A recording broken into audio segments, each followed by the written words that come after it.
Hey everybody, it's Chris Jesty, coming at you with a match casting, more like a match review of one of my own matches this time around.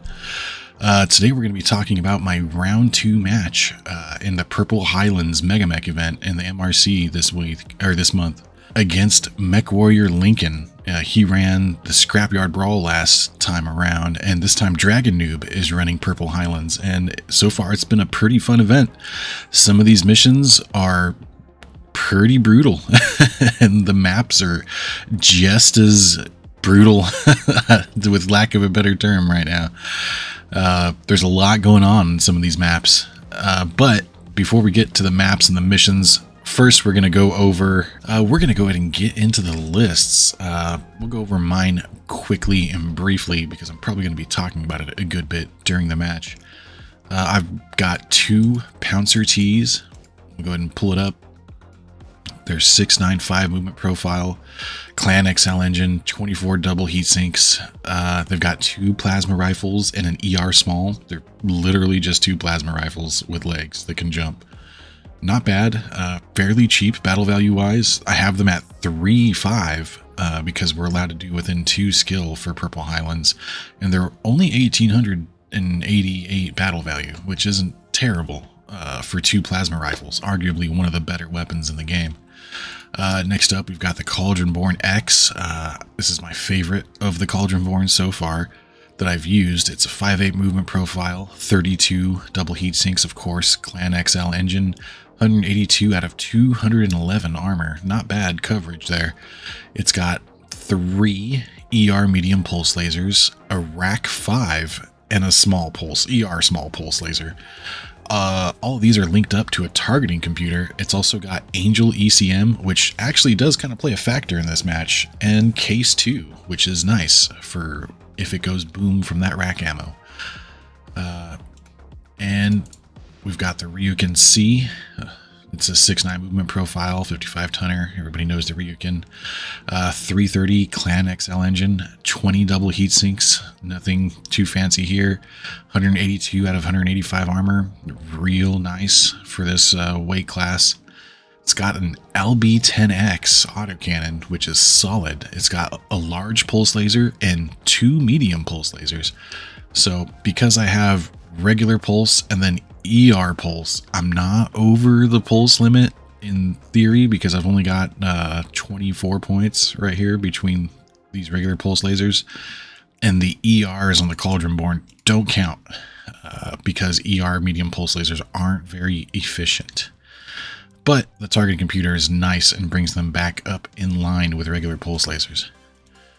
And last but not least, as far as non-infantry goes, we have the Kite reconnaissance vehicle. This was originally going to be something else. I forgot what I was throwing in here instead. But last minute changes just to make sure I was under the jump limit are this Kite. It's not great.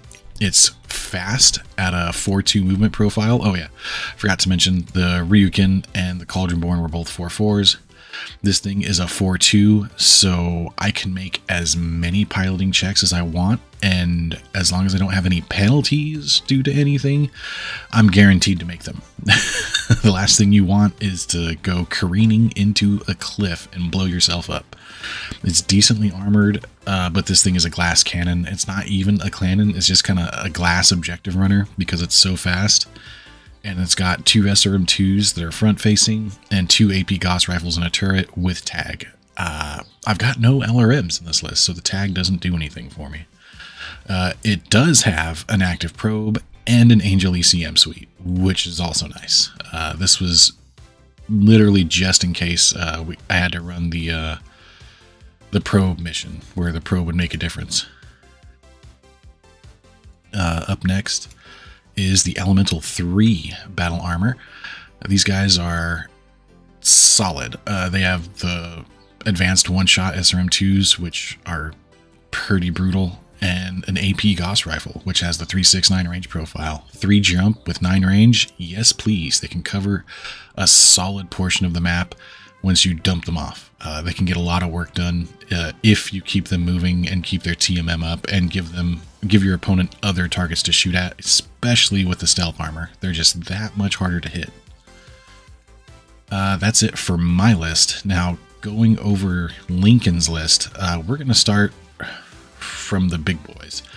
He's got a complete, as you can see, my list is fairly quick. I've got one heavy, one medium, and then two smaller mediums.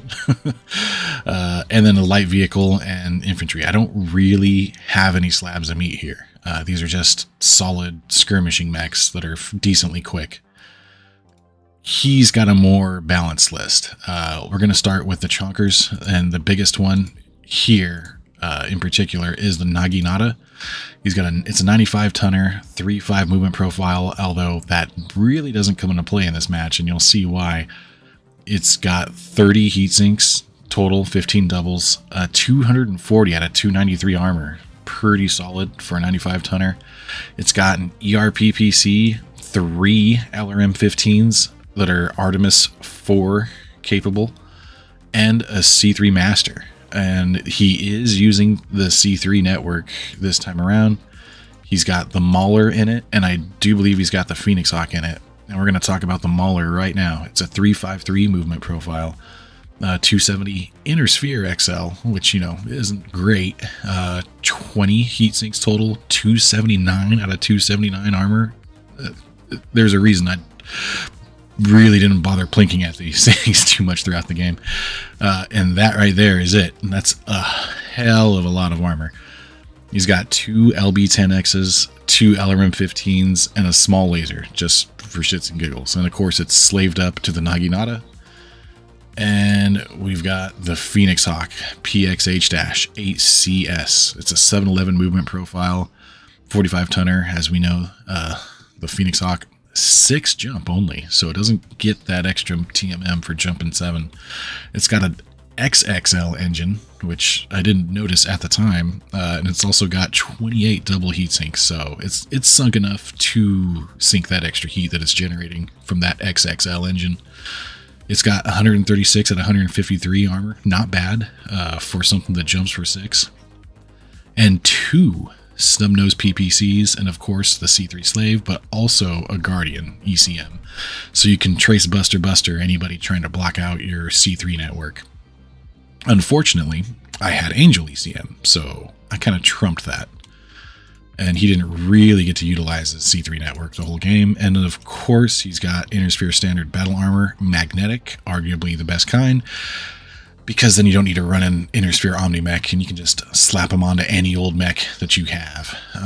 Speaking of mechs that he has, that's it for the C3 network. After the Phoenix Hawk, the Inner Sphere Standard doesn't have anything. C3 anyway. It's got that 4 jump, only 10 health total per trooper, and it's got a machine gun. Doesn't have that one-shot missile launcher like the Elementals do to give it that extra kick, but it's also significantly cheaper at basically half the price, and only at a squad 4. But still solid for the point value, especially as an initiative sync. Next up, we're going to talk about the Panther that he brought.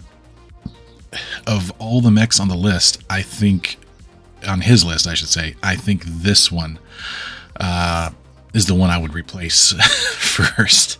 It's of course a 35 tonner. It's a 468 movement profile with a supercharger and 4 jump.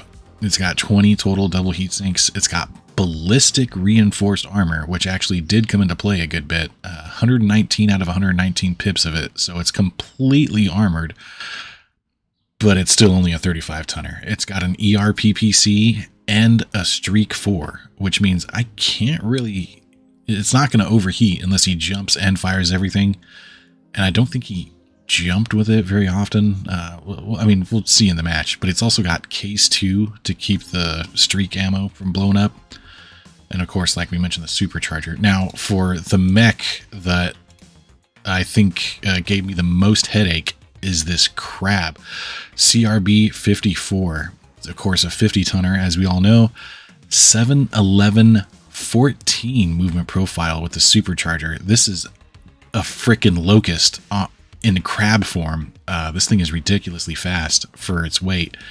A 350 XXL engine, which is why it's so fast. It's got 30 double heat sinks, or 15 doubles, I should say, 30 total. It's also got heavy ferrofibrous armor, 158 out of 169, so it's very well armored for how fast it is. And it's got 2 plasma rifles, and an ER medium laser, and an ER small laser. Oh man, this is solid. I wish I had these instead of that Pouncer that I'm running. But he is running it at 4.4, and it is an extra 300 battle value, basically more expensive than my Pouncers. So give and take, this thing is solid. It's quicker on its feet, but it doesn't jump, and you're gonna see why jumping is always so good, and why we usually limit it to an extent in this map in particular. But yeah, this is a solid mech. I like it, and I like the way he played it during this match. So like I said before, I've got a fairly fast skirmishing list here. No real chonkers that want to stand and deliver. I got to stay mobile throughout the match. He's got 2 turrets basically, and then the Panther, the Crab, and the Phoenix Hawk. And the mission is capture the flag. Yeah, so I am automatically outmatched when it comes to flag running. I've got the kite, that's it. It's 914, and I could try running with the Pouncers, but they're 695. I mean, they're as fast as the Ryukin, just they can jump.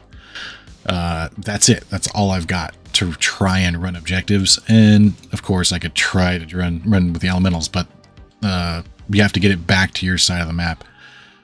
So the Crab is the fastest thing on the map, followed up by the Phoenix Hawk. Whoops, wrong button. So I'm immediately on the back foot when it comes to the objective. We're going to go ahead and actually pull up the footage, because I don't think I have the map loaded in MegaMech on my end, because I got a new computer recently. So this is the map. This is the deployment phase currently. All right, so this is the map. We're currently in the deployment phase. As you can see, I can't place my Pouncer there. And it is corner deployment, which is a saving grace to an extent, because the distance we have to run to get to the flag is only maybe about half the map instead of the full distance if you start your runners over here. So there is a concession to be made, but look at this terrain. This terrain is all over the place. Hang on, we're going to pause it right here. Actually, maybe there we go. Okay, we're going to pause it right here. So here's my starting area, 3 hexes in the corner, and there's forests, there's rubble, there's rough terrain, there's depth 1 water over here, there's more forest, there's more rubble, there's more rough, there's geysers, there's elevation changes, as you can see. There's just a lot going on this map. There doesn't seem to be too many straight lines of attack. This water is all depth 0, except for this little section right here, which is all depth 1. So you have to pay attention to the depths, and it's orange water, so it's kind of throwing you off. It's not lava, it's actually water. It doesn't damage you to run over the depth 0 water or anything like that. So these blank orange hexes are plain hexes. There's nothing there, no problem. You can run through those.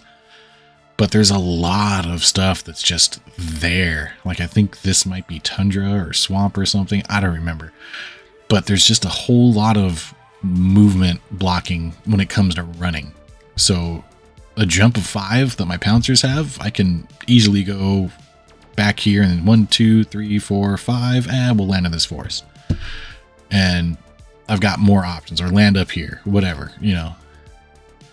There's a lot more opportunity for jumping mechs on this map than there are running mechs. You're going to have a hard time getting a Locust or something, or a Dasher or something to perform on this map. You can do it, especially because you can hide it in all these little nooks and crannies. There's a lot of elevation changes, a lot of forests, like I said, but getting clean running lines is going to be hard. So charging is going to be difficult.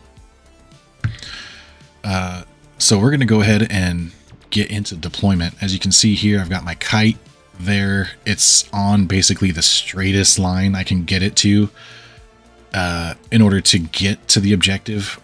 I'm going to try and give it some cover on the way in. I think I come down here or hide behind here or something. I don't remember, but we'll see later on. So I'm trying to get the kite, a pouncer, and the elementals over there so I can dump off the elementals to brawl over the opponent's flag, and then try to run back real quick with the kite or the pouncer, whichever one is in a better position to get the objective. And then my other 3 mechs, the other pouncer, the Ryukin, and the Cauldronborn, they're going to be playing defense. They're going to be trying to intercept the Phoenix Hawk, the freaking crab, and I guess the panther if he moves out with it. So here's his Phoenix Hawk, which is his main jumping mech that jumps for 6, and he's going over the hills through all these elevation changes right where he wants to be. He's going to go right over that water with his 6 jump, no problem. The problem is, other than the terrain, I've got my Ryukin and a pouncer over here waiting for him, because this is the optimal plan of attack if you have a jumper. And he's got his Naginata over here on the west side of the map. He's got his Mauler right here on the objective. And he's got his Inner Sphere Standard Battle Armor, not mounted on anything, but camping the objective.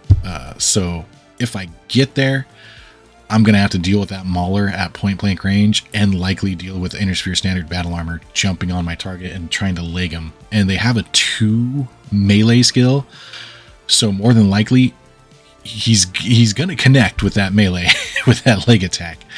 It's a matter of whether or not he makes that 8-up crit roll. That's going to be the big difference maker.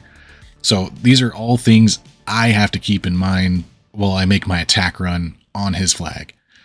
And since I'm decently fast with these mechs, I'm not as fast as him on flat ground, but as you can see looking at this map, there is no flat ground.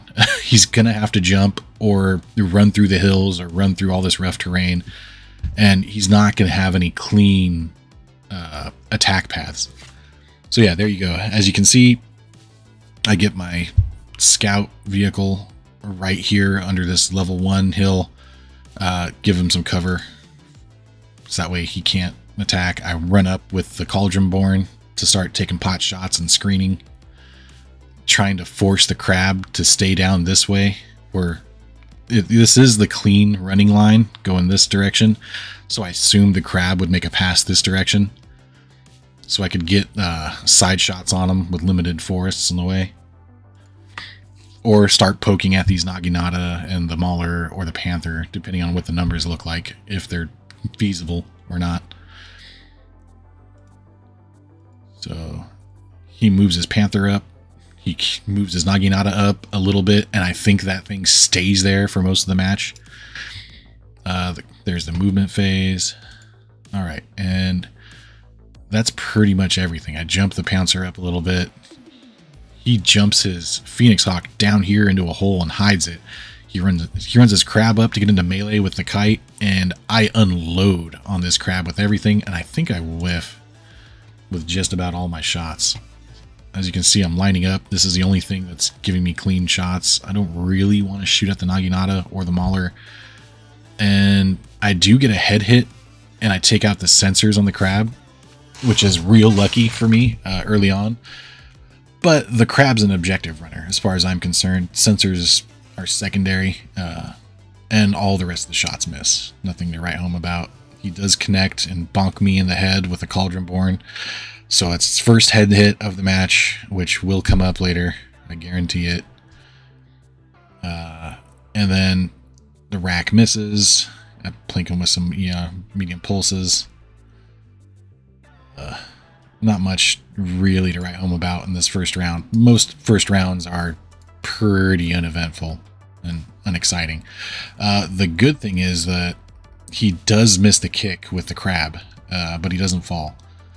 So now I'm starting to scooch up. If he's going to be hiding this Phoenix Hawk, I'm going to go in and chase after it. I want to get rid of his objective runners first before I hard commit my 3 backline mechs to dealing with the Mauler and the Naginata, just because the sheer amount of firepower it's going to take to penetrate on either of these is basically going to require my whole list to focus fire for multiple turns, likely, before any of them start taking significant crits. Unless they're, you know, lucky crits. So he doesn't move with the standard battle armor, so he gets a free initiative sync this time. I haven't dropped off my elementals yet. As you can see, I got a graphical glitch. That Pouncer doesn't exist, but it still shows up on the map as a little ghosty thing. I want to get my Pouncer closer before I dump off these elementals. That way they can jump into range and not take fire on the first round. There's a lot of level 1 hills. There's zero reason for me to not dump them off behind a level 1 hill. Yeah, so we keep them on right here. Take the forest. He did not move his Panther, so I'm just going to start unloading into the Panther for some easy shots with the Pouncer from jumping. The Cauldronborn, I don't think I move him. Oh yeah, I move him right up to cover the Pouncer. That way if he tries to get cheeky with the Crab and go for rear shots on either the Cauldronborn or the Pouncer, they can cover each other's rear arcs. He moves the Phoenix Hawk up from one hidey hole to another hidey hole. And I think that's why I moved the Cauldronborn up, so I could get shots straight in onto this Phoenix Hawk with the Rack 5 and all of those pulse lasers. So now it's time to scooch up the scout car just a little bit. We're tagging for fun. So the Mauler and the Naginata can't shoot at the kite, I'm pretty sure. The only thing that really can is this Panther. And you'll notice that the Crab is nowhere to be seen down here because he starts his attack run and he moves up. So, yeah, here's my shots. Lining them up. Taking a pot shot at the Mauler because I didn't have shots on anything else. Phoenix Hawk misses the snubs. Not really much much to write about this turn either. No crits. From what I can see. I do plink the Mauler just because I have enough ammo to shoot with these every turn, so I may as well. He does get a bonk on the Pouncer with the LBX and just shaving ammo away. And unfortunately, on turn 2, my rack jams on a 3. Which has happened to me every time I've used this mech. This rack has jammed at least once per match. And I'm in prime position to shoot right now. We'll see. So not much really happens this round. Just skimming over the combat log here. Yeah, you can see the battle values have hardly changed. He's lost a little bit there. Huh, I wonder what counts as 6%. That's interesting. But yeah, his Crab is on an attack run. My Ryukin, I'm going to back up to cover the objective to threaten him. And I'm going to pull my Pouncer back. So let's go ahead and fast forward a little bit through the movement phase. His Mauler doesn't move. I'm pretty sure it stays there for like 90% of the match. Skipping along here. Yeah, so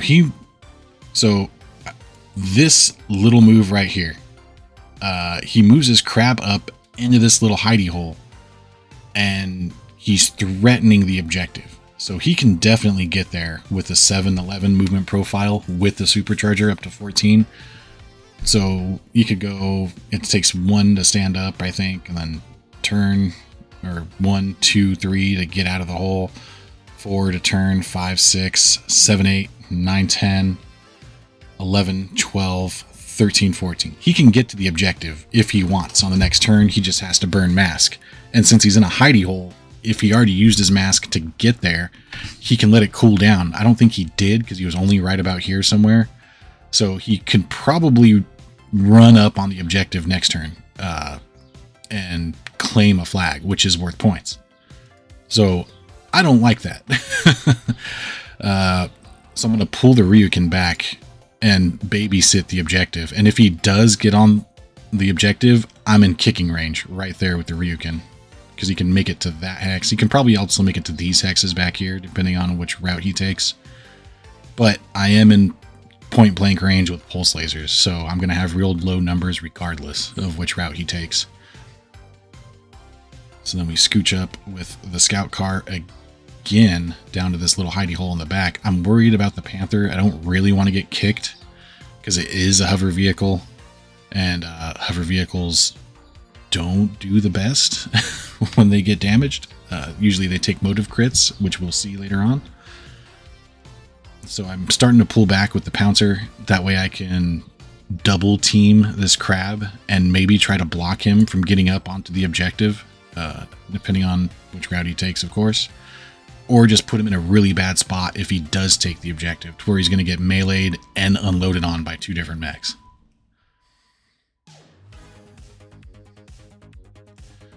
And then I pull back with the Cauldron Born because he's already got a head hit, and he moved the Phoenix Hawk up out of the hidey hole.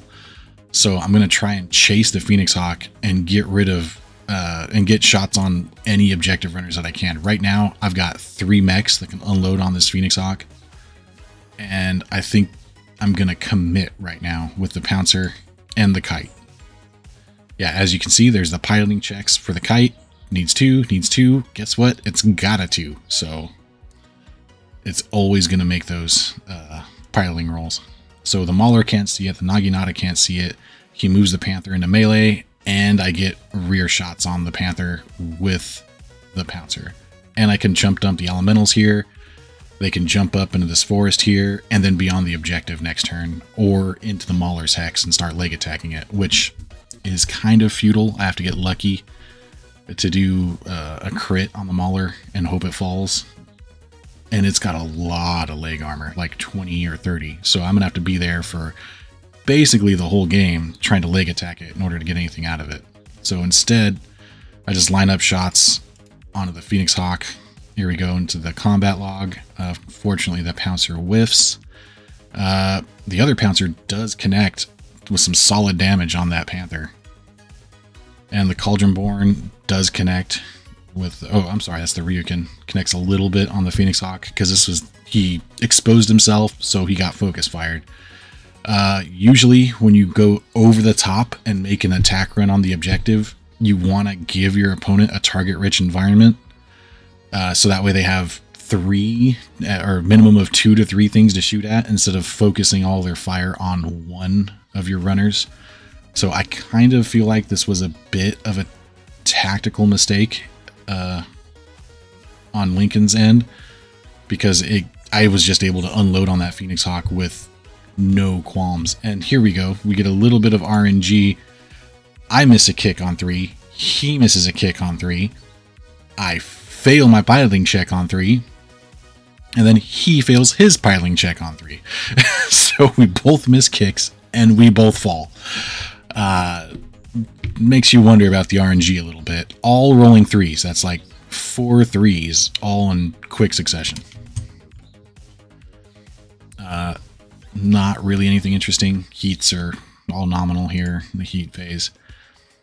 So now I'm prone. He's prone. It's his turn to move first, which means he's going to stay still with his Inner Standard Battle Armor, or the Naginata, or the Mauler, and force me to move. Which happens. So there's the Mauler. Mauler doesn't move. I scooch up with the Elementals, like I said, so that way I can get them within the objective range.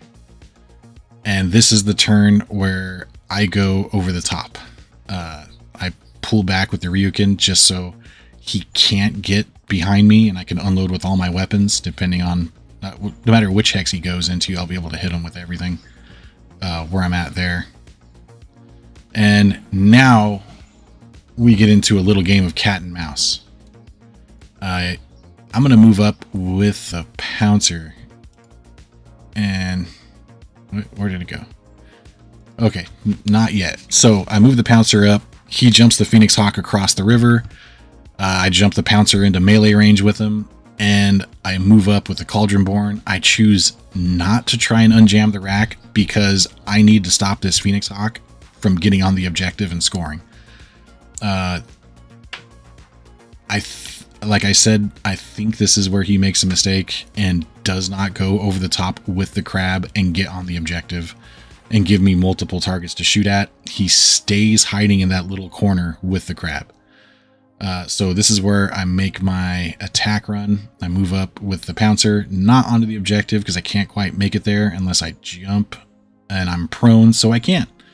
So instead I get into point blank with the Mauler where he can't kick me and he can't punch me either because I'm a level lower than him. So I'm safe from being brutally meleeed. I only have to worry about his weapons. And I run on to the objective with the kite. Now, in hindsight, I wasn't sure if I was allowed. Yeah, and it immediately moves his standard battle armor to start leg attacking the pouncer with his skill 2 inner sphere standard battle armor. Solid strategy.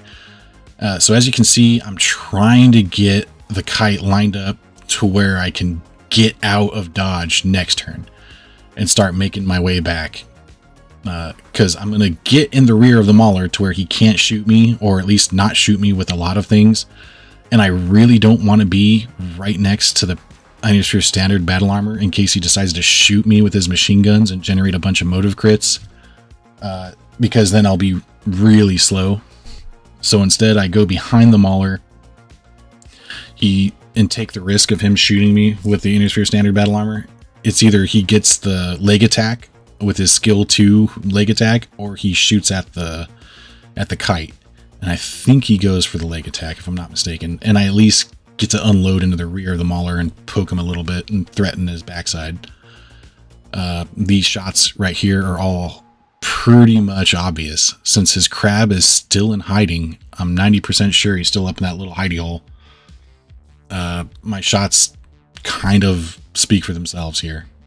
So I unload onto the Panther with the Pouncer, just because I really don't want to bother shooting at this Mauler. I mean, yes, it's a threat. Yes, it's right in front of me, but it's so tanky. I'd rather just try and deal with this Panther.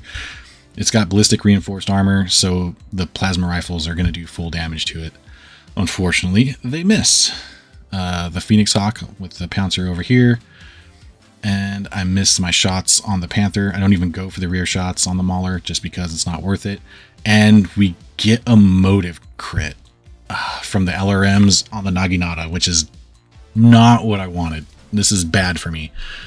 Real bad. So the inner sphere battle armor do the leg attack needing 4s. Ugh, disgusting. Luckily, no crit rolled on that 8-up. And then my Cauldron Born just unloads into the Phoenix Hawk with those pulse lasers. The Ryukin unloads with those pulse lasers. I get a crit on the Phoenix Hawk, and I just dump into the Mauler with the elementals because shooting at the Panther would have done almost no damage. So I might as well get fish for a lucky crit, and I get critted out a good bit with the Panther. Right here, he falls over again for the second turn in a row, needing a 6. But the Mauler does fall as well, so he takes a little bit of a bonk there. He's got 2 head hits so far, 1 for failing. So there is a chance that you always take the shots if you have them. Try to go for headshots or whatever with those elementals if you can.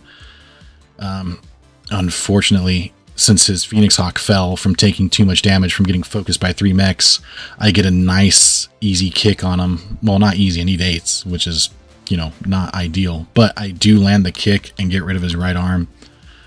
But he's still a threat for scoring, I'm pretty sure at this point. He's only missing his right arm. He might be exposed in one torso or a leg or something, but he's not in force withdrawal yet. Elementals are free. The kite, I do believe, yeah, that was a brutal round. The kite, I do believe, should have the objective this turn. I don't think it fired. But yeah, my Pouncer is prone, in a hex with skill 2, inner sphere standard battle armor. So the crab is still there in his hidey hole, which I don't like. His Phoenix Hawk is prone on an attack run for my for my flag, which I also don't like. I'm trying to eliminate this Phoenix Hawk before it can score any points. So I get points for picking up the flag with the kite, and I can't really go anywhere because of that damn motive crit. So the kite is real slow. It goes from like 914 down to like 5 or something. Like, the movement on this thing is come to a crawl. So I don't even, it's still early in the map, so I'm hopeful that I can get back across and score with the kite, or it gets destroyed and I can pick it up with the elementals and start jumping back 3 hexes at a time. But either way, this is not a good position for me. I try to get out away from the mauler as best I can.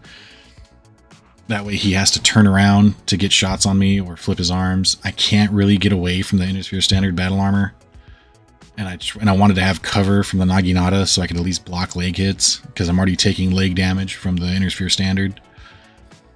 And now I go to cover the flag and try to just bully him out of here and make it so that if he does land there with the Phoenix Hawk, I'm going to get shots on him. The Ryukin stays still.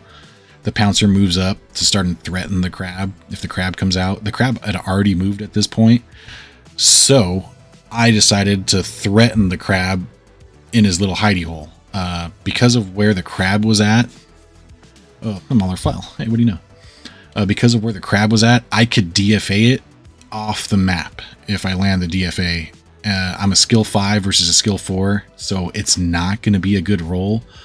But if I land the DFA, that's basically mostly fresh mech eliminated, so it's worth the shot. And I unjammed the rack this turn with the Cauldron Born and put him into a little bit of a defensive position because I didn't have good shots in the Phoenix Hawk. Where he put the Phoenix Hawk and where my Cauldron Born was, there were too many woods in the way, and I would just have crap shots even if I did try to move closer and get shots on him. But I do have shots with the Ryukin, and I can torso twist and get some shots off with the Pouncer.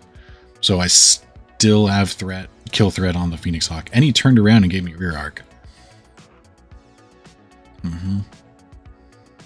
So he is playing a little bit of turret tech here with the Naginata and the Mauler. They're not moving out.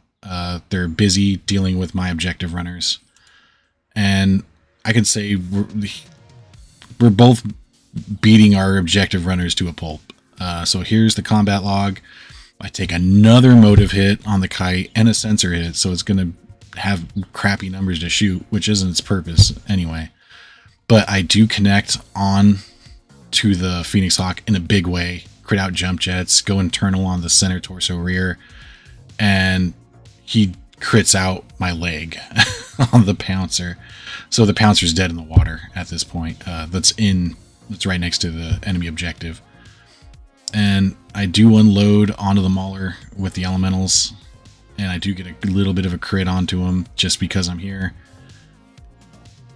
But the Pouncer pays the price. This Pouncer is not looking good.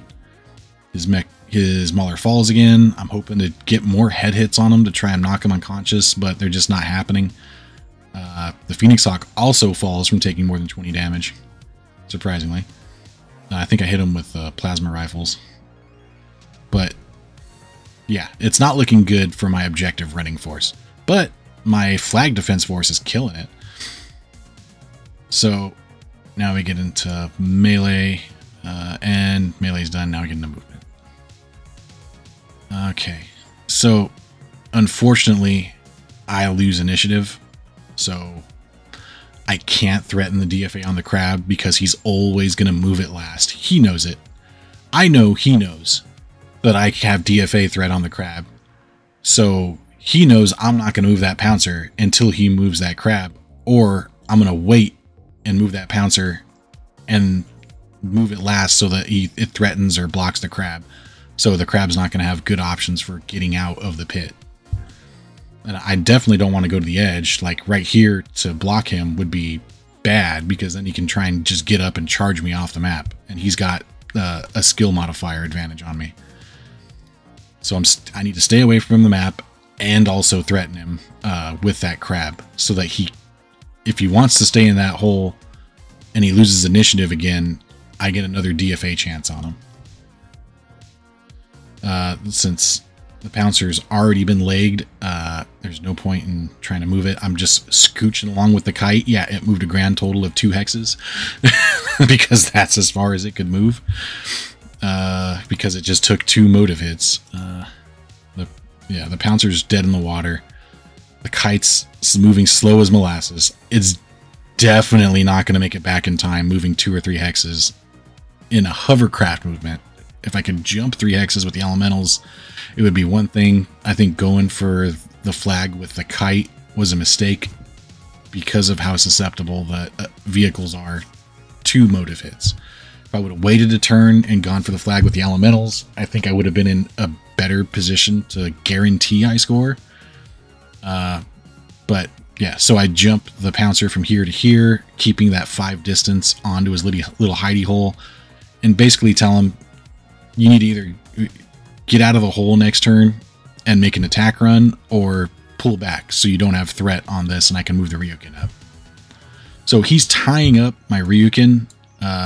He goes prone with the Phoenix Hawk back here. My Cauldron Born didn't move because I'm going to get good shots onto the Phoenix Hawk where he moved him over here with the Cauldron Born, even though he's prone. I think I'm at medium range with those ER pulses, and I'm maintaining threat with the Pouncer. The Pouncer can't shoot anything, unfortunately. Yeah, pretty sure he's out of sight there. So the Pouncer didn't do anything, which sucks, but it's kind of necessary to maintain the threat on the crab. So I'm trading the crab for the I'm trading the Pouncer for the crab, basically, which is almost equivalent in effectiveness, but slightly more battle value on his end. And I'm keeping him off my flag, more importantly. For now. Anyway. So yeah, just unloading into that Panther. And there we go. Let's go back just a little bit. Okay. So he gets some solid hits with the Streak 4. He gets 2 crits on my left side, which are, it's a regular location you can roll on the side torsos of vehicles, or side torso, on the side chart for vehicles, where it's just, oh hey, he rolled like a 9 or whatever on the chart, you get a crit chance automatically. Not even attack, it's worse than attack because the odds of it happening are more for vehicles. So I get crew stunned for not 1 but 2 turns off of that one little SRM shot that did 2 different crits, landed in the same location for left side critical. Ouch. So now I can't even fire back with this stupid kite that's moving 2 hexes at a time. And he knows it's too slow for me to score. So he's incentivized to not shoot at it. Fortunately for me though, I nail him with the rack and it just tears through his CT, what little CT armor he had. That's because I had 1, 2, 3, 4 rounds of concentrated fire on this Phoenix Hawk, and it finally went down. So I've eliminated one of his objective runners because the crab didn't present itself as a target. So now I can switch all my attention to fleshing that crab out and playing defense on the crab. But I'm technically up on objective points right now because the kite did pick up the flag, which is worth points. And if he kills the kite, he'll get objective points for making me drop the flag. But as it stands now, oh, I guess I took another crit because they're stunned for 3 turns now. But as it stands now, he doesn't want to kill the kite. He wants to wait and kill the kite as late in the game as possible when it's closer to my end of the map after moving. Well, I'm going to move it every turn I can to try and get it as close to my objective as possible and try to skid it if it'll let me. Right now I can't sprint because I'm stunned. I can literally only move 1 or 2 hexes at a time right now. So my options are limited, and I think I lost initiative this turn again, or maybe I won it. I don't recall. No, I won it this turn. So yeah, I'm keep my remaining undamaged Pouncer threatening the crab. I save this and move it last. I think I don't move with the Ryukin. because I don't want the crab getting free access to the flag. I want to be able to punish it with its complement of pulse lasers. So I have to stand it still. I can't move it up and start poking with its large pulse laser at this kerfluffle over here. But the Cauldronborn is fully operational, so I can bring this back into the battle and start dealing with this Panther and these Inner Sphere battle armor. The crab, on the other hand, changes tactics, and instead of going over the top and making his attack run for the flag, he decides to pull back. He even had to use his supercharger to get over this hill and into this little hidey hole on the other side of this hill. Since I was over here, I think 1, 2, 3, 4, 5. Yeah, I was right here in this forest. I could only jump 5 hexes. I couldn't make it on a run, I don't think, to get up there and shoot at him while he's prone adjacent. So from here it's 1, 2, 3, 4, 5. Yeah, can't quite get into shooting range of him. So instead, I jump 5 hexes over, 1, 2, 3, 4, 5, and I bring my guns to bear to this battle over here. But I can also maintain my DFA threat if he decides to stay there next turn. So I'm still maintaining that DFA threat, even though he's relocated. But I do have my back turned, and he is keeping my Ryukin out of the firefight over here.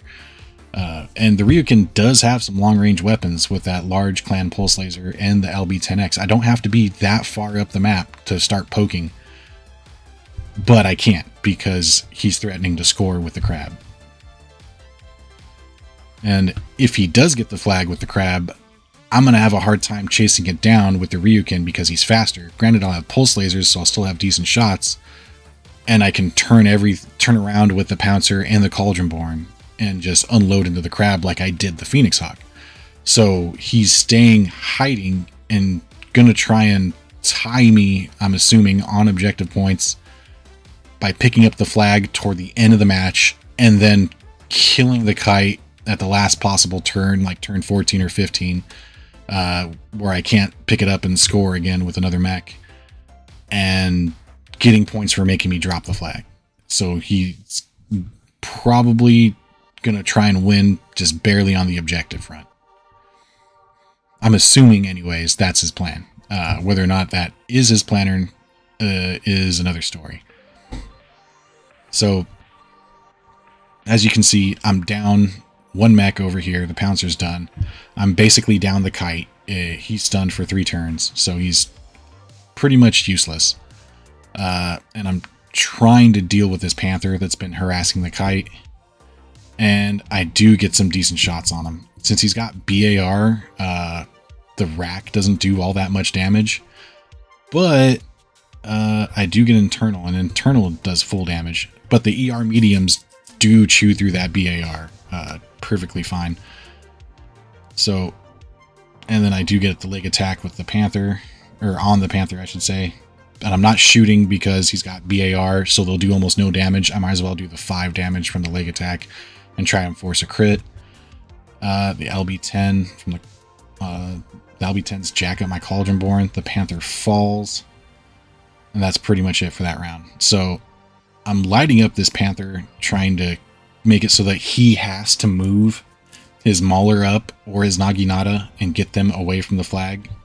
And if he wants to deal with my kite, because I can keep it pretty much hidden and just hide the points and not give him those 5 points for making me drop the flag. If I get rid of that Panther, either that or he has to hard commit with the crab and use the crab to try and kill the kite, which wouldn't be hard for the kite because it's got those 2 plasma rifles, but then he exposes the crab and he's not going for the objective. So he uses one of his first moves to move the crab back into his other hidey hole, which I don't know if he had to use a supercharger to get there. Maybe he had to use a supercharger to get out. So I'm assuming he had to use it to get back. So that's 2 turns with the supercharger in a row. I don't want to get too close to the crab, but I want to maintain my 5 jump DFA distance. So I'm going to move the Pouncer back into this forest hex. And since I know he can't get to the objective this turn with the crab, I'm going to move the Ryukin up just for this turn to try and get some shots on to either the Panther or those elementals or anything that I can get in range of that large pulse laser and that LB-10.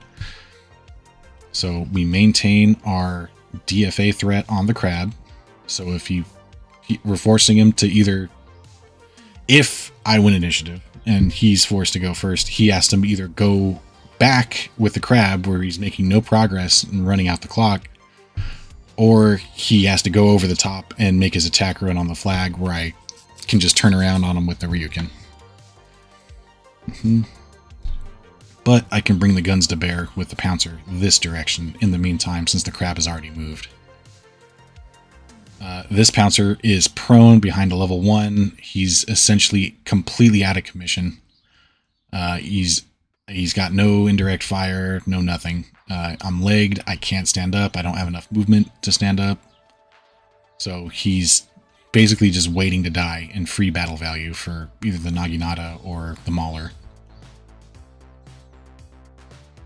So the Panther just scooches, the Kite scooches. The Intersphere Standard Battle Armor jump up and hide because I don't want to get unloaded on by my Cauldronborn. And I also don't want to get unloaded on with my Cauldronborn by that Naginata and by that Mauler. And I also don't want to be too far forward next turn, just in case he does decide to go over the top with that crab. I pull the Cauldronborn back and try to take shots on to the Panther to, like I said, get rid of the Panther, so I've only got to deal with his Intersphere Standard Battle Armor, and my Kite is safe. So yes, I do kill the Panther with the Cauldronborn. Wait, where were we? There we go. But unfortunately, the Mauler bonks me in the head with a set of LRMs, and it blows off my leg. Yeah, through armor crit on the right leg, takes it clean off. So he's now on the ground and immobile in turret mode. He also cleans up my damaged Panther over here with the Mauler or the Naginata, or it had to be the Naginata. I don't think the Mauler had line of sight. And unfortunately, my Cauldronborn passes out after the fall. Doesn't make the seatbelt check, takes the third pilot hit, and is down. So he's prone, unconscious. I traded a leg, lucky crit, and 2 more pilot hits, I should say, for the Panther. Not a good trade, because the Cauldronborn is arguably my hardest hitting mech, and it's definitely the heaviest. So now he only has to worry about shots from the Ryukin and the Pouncer, not the Cauldronborn. I'm pulling back with the Ryukin, covering the objective again, because I think I lost initiative this turn, so he can go over the top if he so chooses. The Kite scooches up again. The Panther, I'm going to pull back with the Elementals to try and protect the Kite, and they can be in position in case the Kite does die and drops the flag. So they're no longer stunned after this round, so I can start trying to skid them and get them to blow up by running into walls or forests or whatever.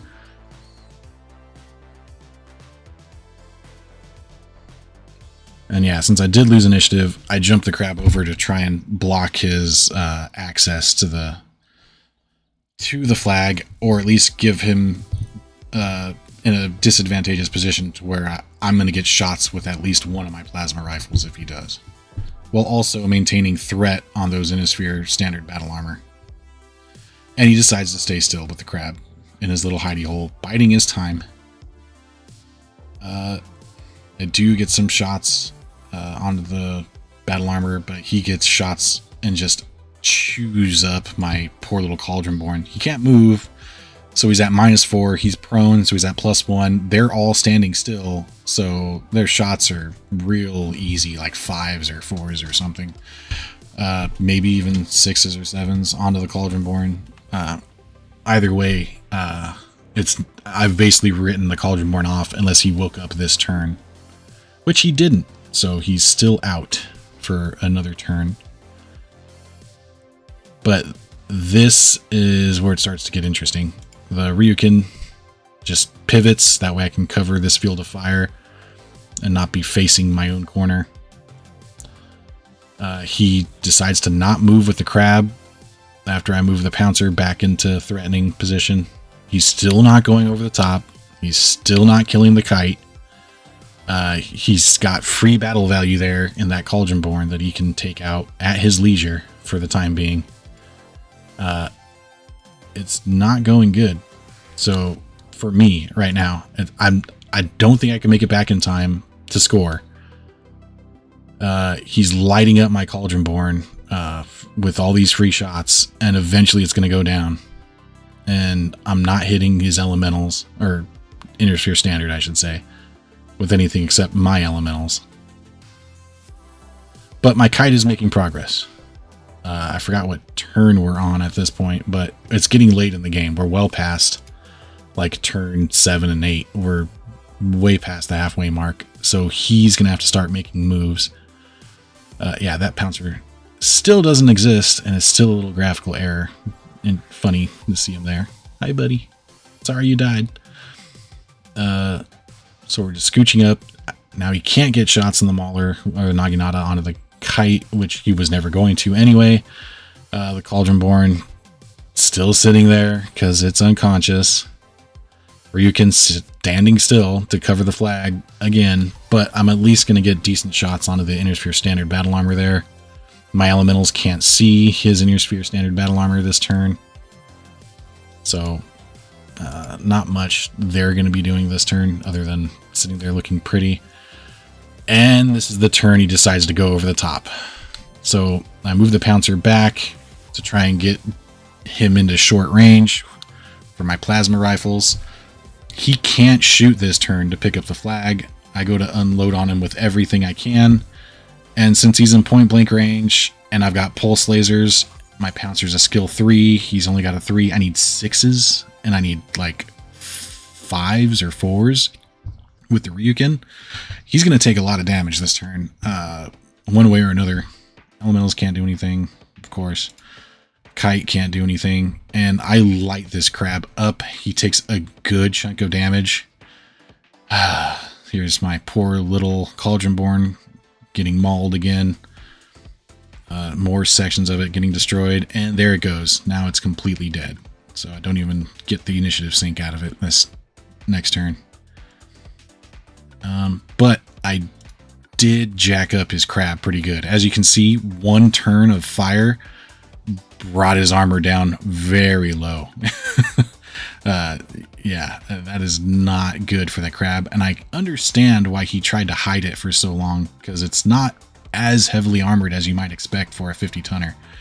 So the only thing we can really do is just keep on trekking, scooch the kite up, which he's automatically going to follow us with those Inner Sphere Standard Battle Armor, and try to get more crits on us, try to make us immobile. If we're immobile, though, we drop the flag, if I'm not mistaken. So he probably just wants to get more motive crits to make it so that we can't move. So I'm pretty sure I stand still with the Ryukin, just because I'm going to guarantee as low numbers as possible on this crab for one turn. Of course, because I lost initiative again. And if he does decide to go for the rear shots on the Ryukin, I'm going to get at least one pulse laser into his face. And don't recall, I think I moved the pouncer just outside of range. That way, if he does make a run for it, I'm going to get rear shots on him. Unless he goes and turns at a weird angle. Yeah, there we go. I stand the panther or the pouncer still for the same reason. I stood the Ryukin still, so I can get as low as possible numbers on the crab. And I think I'm down to, I'm still needing like 6s or 7s because they didn't move. So I need hardly anything to hit this thing, which means he's pretty much a free target. My poor kite can't do anything. My poor pouncer was only going to get one plasma rifle into the crab this turn. The Naginata and Mauler are still going to be, the Mauler scooched up 1 hex, maybe 2 hexes this whole time. Naginata didn't do anything. It's still going to be lobbing from all the way across the map. And here's where all hell breaks loose. So we're going to pause this and pull up the actual combat log, because this is where I go from more than likely losing the match to barely being able to sneak out a win. So this is, let's see, what turn is this? This is turn 12. So in theory, he probably wouldn't have had enough turns to get back and score just because of all the terrain, even if he used a supercharger every turn. Maybe he could get back, but it's unlikely, especially with me trying to get in his way and slow him down with my other units and shooting at him. So turn 12 is, here's the shooting for turn 12. So the Stormcrow nails the crab, destroys the right arm, transfers to the right torso, destroys the armor, goes internal, crits an engine once, because it's got an XXL engine. There's a lot of engine slots in there. I hit him again. I missed with the LB-10. Hit him again with the medium pulse laser. Destroy the right torso. 6 damage transfers to the center torso. I get 2 crits. One on the engine, one on the plasma rifle ammo, which is inert, if I'm not mistaken. That's 2 engine hits. And I think I destroy the section. So he takes a total of 6 engine hits, and he rolls an 11 for the explosion. Yeah, there's a lot of stuff right next to this freaking crab. My Pouncer is literally adjacent to this crab, and it's based on the engine size, how much damage the explosion does. And it was like a 325 XL, which is a ton of damage. So 35 damage, I think, right there, going to my Pouncer. Not good. 5 to the center torso, 10 to the right torso. Bonks me in the head. Just lights up my poor Pouncer. But what's this? He hits my kite reconnaissance vehicle for 8 damage. I take 5 in the left side, and it's destroyed. That's right. I blow up my own kite with the engine explosion on the enemy mech, which means the flag is now on the ground. That's huge. It's super huge. Not only that, but he also blows up his own IS standard battle armor. They all take 1 damage or 8 damage from the explosion because it's an area of effect attack. And they all have, well, one their trooper killed, one has 1 armor remaining. Medium pulse laser, blah, blah, blah. And then the crab shoots at the Pouncer, and he destroys the center torso on the Pouncer, which takes 6 engine hits, because I think there's 6 in the center torso, and he rolls for an engine explosion. Beautiful. Just beautiful. So the Pouncer now goes kaboom. The crab takes even more damage, even though it's already dead. But more importantly, all the other Inner Sphere standard battle armor all take 6 damage as well. So they're now all destroyed. All those troopers are dead. So one shot just eliminated the crab, eliminated my Pouncer, eliminated the kite, and eliminated his Inner Sphere battle armor. So the Ryukin just got a quadruple kill off of an engine explosion that cascaded into another engine explosion. And the Elementals shot at the Inner Sphere standard battle armor, whatever. That is a huge swing in the state of the game. So now the flag is right here in this hex. And my Ryukin... Hang on, let me go back a little bit, because I think I didn't pause this. So yes, it's turn 12. Now it's turn 13. I move up, pick up the flag with the Ryukin. My Elementals, I just jump them around to try and screen and give the Naginata and the Mauler something else to shoot at. Turn 14, I turn around, run back with the Ryukin, and now he takes pot shots at the Ryukin. And now turn 15, I score with the Ryukin. And what would have been an otherwise objective loss for me due to how well he was playing. I mean, his Naginata and his Mauler's got a couple of head hits, to be fair. But his Naginata and Mauler are otherwise unscathed. They're completely pristine battle value-wise. I was going to lose the battle value trade. Even if I killed the crab and I still had the Pouncer alive, I was not going to be the winner. Especially if he killed my kite, picked up the flag, and prevented me from scoring. He would have gotten the objective. We would have had an objective tie, but he would have won the combat, which would have given him the match win. Because of those explosions and the flag dropping just barely within range for me to get back and score in time, if I wouldn't have been able to pick it up that turn by being 1 hex adjacent to it, I would not have had time to get back and score. I would have been 1 turn short, I do believe. Turned this game into barely an objective win. I think our final scores ended up being, I want to say, whoop, let me move that out of there. Ended up being 61 to 57 or something like that. Let me see what we submitted. Yeah, I think I had, wait, where did it go? Yeah, I had 61 to 58 because he also had a plus 13 cheese bonus. So because of his cheese bonus, he was going to win any sort of tie. If I didn't get that flag score, he would have won for sure. And picking up that flag pushed me just barely over the edge to get the full round win. He played that match very well. He kept the crab out of harm's way. I do think there was a bit of a mistake there, not going for the attack run with the crab and the Phoenix Hawk in the same time. And then if you would have had the crab go over the top the same turn the Phoenix Hawk was over here, past this little depth 1 river section, I think he would have been able to pick up the flag, and I would have had to turn and focus down on the crab and let the Phoenix Hawk live for a little bit longer so it could jump back or limp away and then try and recover the flag with his Phoenix Hawk or with the Panther, because that crab is fast. He would have been able to get back to at least this section of the map by the next turn. If not, go back right into his hidey hole. In which case, I'm back to square one, chasing him and wasting time, not getting shots on him while he gets a clean score with the crab. That's the only thing I could think of that I may have done differently than he did.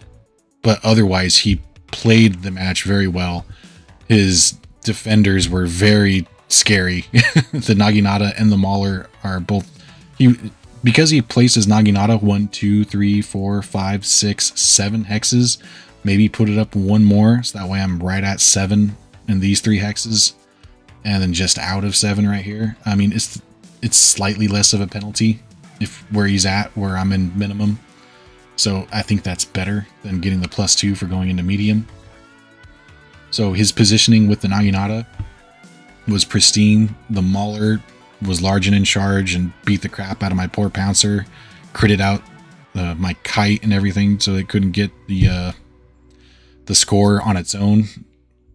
And the RNG came back in a big way. The RNG sucked for my Cauldronborn, going unconscious there and losing a leg to a BB, but then the RNG for the ammo or the double engine explosions, which deleted his inner sphere battle armor, which he could have maybe used to leg attack my Ryukin and prevent me from getting there if he made me fall from scoring, which, you know, is huge as well. But more importantly was destroying my own kite with an engine explosion. This match was really well played, and like I said, if it weren't for those engine explosions, Lincoln would have had this for sure on lockdown with his cheese bonus and tied objective score by forcing me to drop the flag and him picking it up and getting the points for picking it up. He would have gotten 5 for picking it up, 10 for picking it up and 5 for forcing me to drop it. I likely wouldn't have been able to force him to drop it, or if I did, he would have still won the tiebreaker due to his cheese points.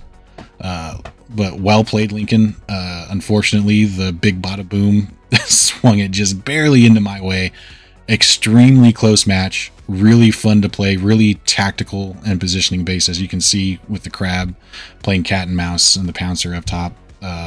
All around a very fun and good game to play. Thank you again, Lincoln, for the game, and thank you, Forrester, for running it. I appreciate it, guys. And these are the kinds of matches that just stick with you when they're so close, and then one big event like a headshot or an engine explosion or an ammo explosion or a lucky crit or a failed piloting check completely swings the game the opposite direction. And it just so happened to be at the last second or as close to the last second as possible when the game's winding down. So well played, and I'll see everybody later. Speaking of later, this weekend, which is probably going to come out, this should come out today. So this weekend I'm going to be playing at Lost Planet in Torrance for a little clan invasion action.